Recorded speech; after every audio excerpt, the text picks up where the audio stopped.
Hey there, coding enthusiasts! Today, we're tackling a common interview question related to C# and the powerful IDictionary interface. Whether you're new or experienced, this tutorial will boost your C# knowledge and interview confidence.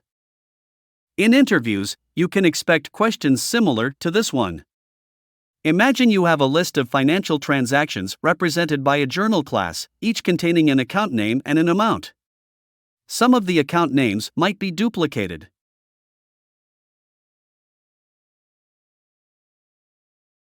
Your task is to calculate the total amount for each unique account and display the results.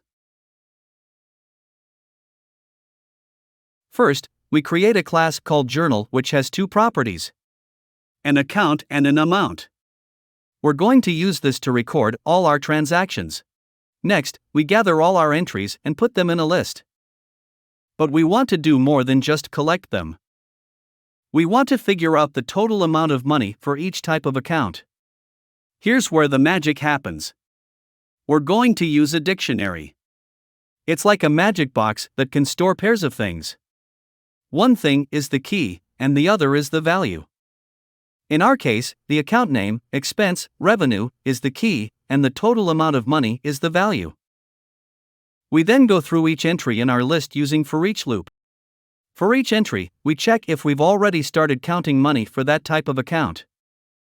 If we have, we add the new amount to the total we've already counted. If we haven't, we start counting from scratch. Let's set a breakpoint and begin executing the program. For each entry, it checks if the account amounts dictionary already contains the account name as a key. If it does, it increments the total amount for that account. If not, it adds a new entry to the dictionary with the account name and its corresponding amount. In the journal entries, the expense account appeared twice with duplicate entries. Consequently, the code was structured to increase the amount linked with the expense account on both occasions.